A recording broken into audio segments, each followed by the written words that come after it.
So then you got over that line and dived into the water, and then we decided to go deeper and become a drag queen. So I came out in March of 2011, and I started drag 2011 October. Wow. And I okay, so honest to God truth, hair school, if you don't pay off a certain amount, they won't allow you to take your state boards or give your license, your hours to the state so you can become a licensed hairstylist. So I got into drag to help pay for my schooling.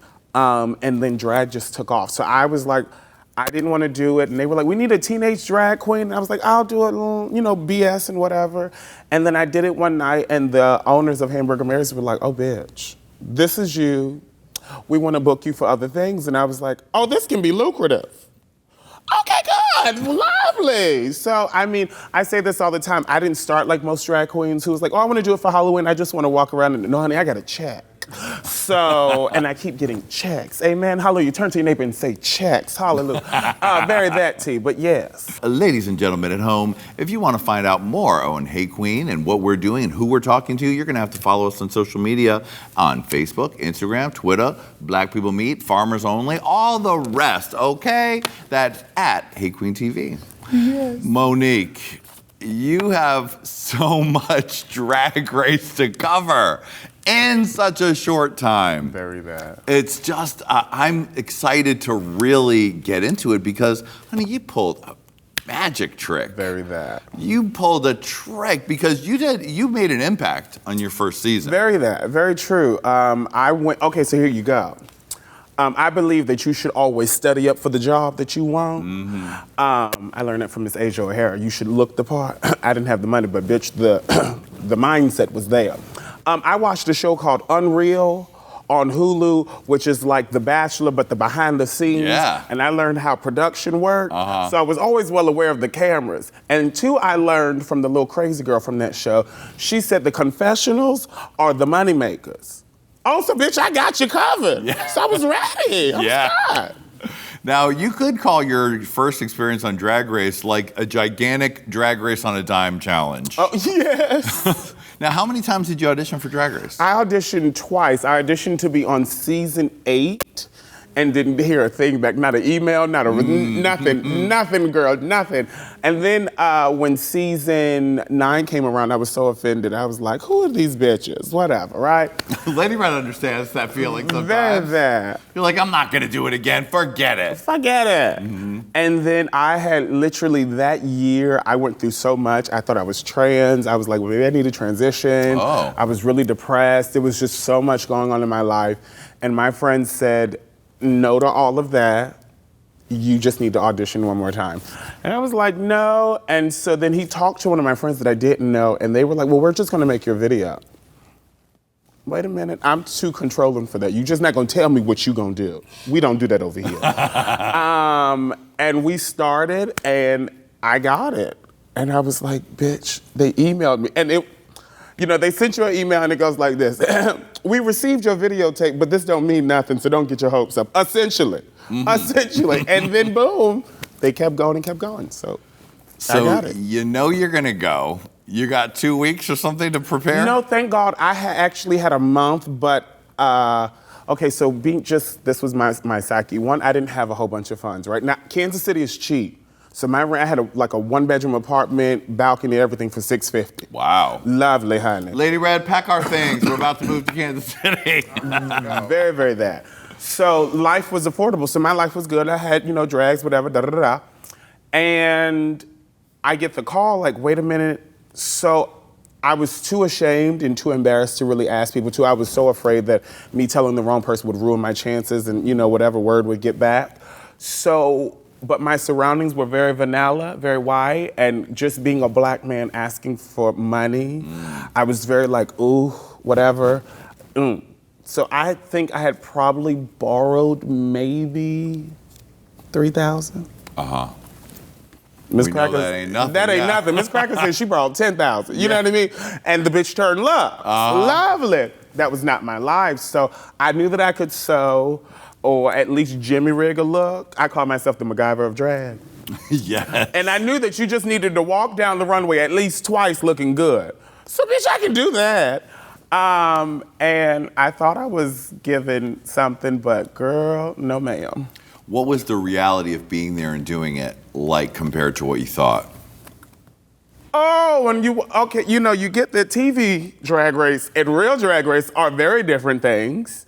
But then even like after the first challenge and everybody starts to de-drag and we unpack our bags and seeing what the other girls had in their little section, it was very, girl, just to go back. It was just very hard just to be like, I'm so not prepared in a sense.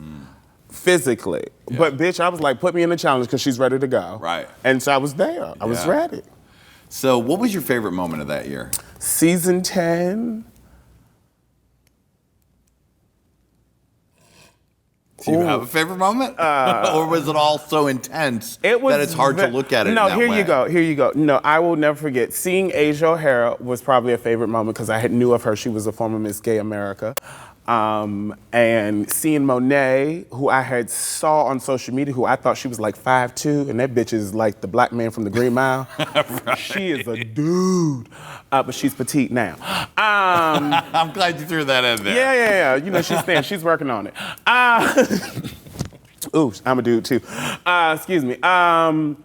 I would say that moment with Alyssa Edwards off camera, she said, look, try to win the competition, but if you don't win America.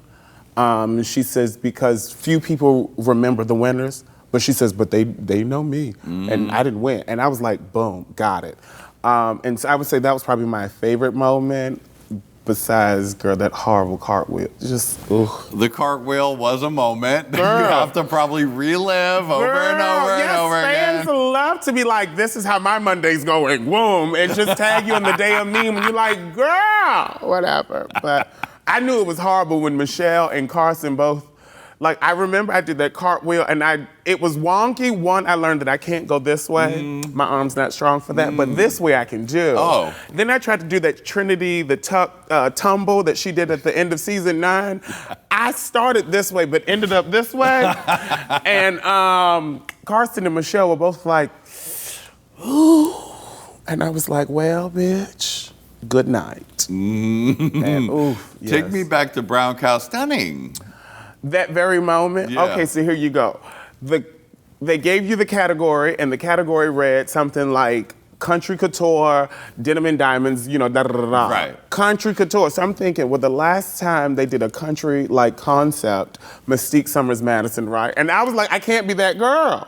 So then I was like, I was in Joann's. Thank you, shout out to Joann's Fabrics. Right. And I saw this brown cow, look. Y'all can say it was a giraffe all you want to, honey, but I was like, girl, this is brown cow. My friend was there with me. She was like, girl, this is sickening. And I was like, oh, brown cow, stunning. Wow. And then Vixen was like, girl, you know that's giraffe, right? And I was just like, look, I ain't gonna let the devil get in my head right now, okay? We just rebuke all accusations. I'm good, okay? I am good. Girl, I got out there, modeled it, had my little tearaway moment, Yes, boom, you boom, did. boom. And then Michelle goes, girl, that's giraffe. And I'm thinking giraffe is brown and yellow or brown and gold.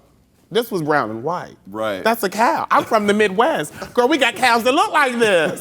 Maybe not in this exact pattern, but the color scheme was there. And it wasn't, so, but. Now, season 10 was also important because Vixen, who really started it off, really put a spotlight on the sort of inequality of how the fans treat queens of color on Drag Race. And how the perception for fights and things like that is sometimes fun for the white queen, and then if it's a black queen doing it, they're called a bitch and they're given a lot of hate. The angry black girl. And what is your experience with that, and how did you feel about that kind of coming out during the season? I received it in a small way on season 10, but I would say I received it more so on All Stars, being called a baboon, a nigger, an ape, just all kinds of just hateful things because I said that Miss Valentina needed to go home. I was like, y'all know this is a competition, right? And y'all know that we filmed this. Yeah. Before y'all even knew anything about it, girl. So This ain't new. Wow. We have no qualms, no issues. It's really crazy how, but this is what I say, the fandom, first of all, which is predominantly white, because, that's just statistics, whatever, we make up 15% of the nation, yeah. The fandom can see themselves in white queens. Mm-hmm. The fandom may like black queens or queens of color. However, they can only see themselves in them to a particular point because of shade.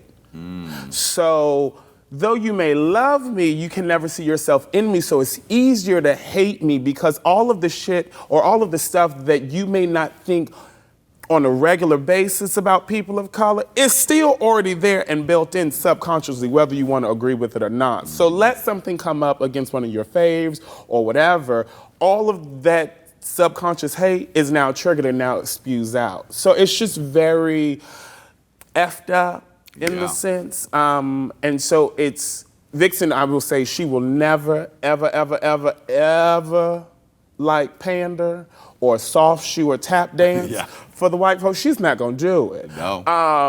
I've learned how to, I am a beloved black queen, but I am a black man. Mm-hmm. And so when I want to educate or get a bitch together or read someone, I have to kind of take this big mom approach and go, look, Sugarfoot. You know what I mean? You got to start with an affirm, that affirm, rebuke, affirm that they teach in, pastoral ministries. I have to kind of come that way. So one, I don't jack up my bag. Two, being blackballed in Hollywood is very real, or just in the industry. And I take care of my mama, so you can't mess up my coins, because I started with the check and I will continue to get them. Yes. So for me, I just had to learn how to either sometimes just let ignorant people say what they want, which hurts you, because you go, like, you hate me simply because of shade. I can't do anything about that. And what you were conditioned to think about people that look like me has nothing to do with me.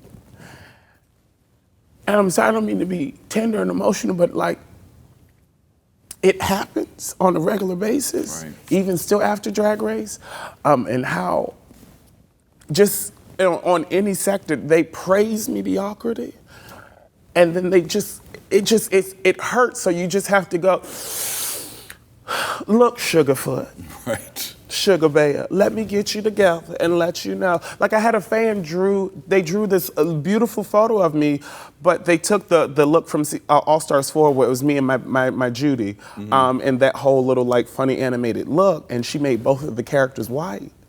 Well, sis, that's called whitewash. Right. So I have to go, my dear, anytime. It's just that place of I have to affirm you before I educate you and rebuke you, because at the end of the day, I am still not a black drag queen. I am a black man, and black men are not beloved in America, and specifically throughout the world. So it's just that weird place of just having to navigate, and depending on who you are, how you choose to navigate is how you choose to navigate. And I just choose to navigate like Big Mama from church, and just do it that way. So it's just crazy. Hello, children.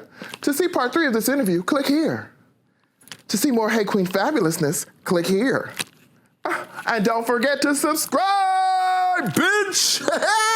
Hey! Hey! Hey!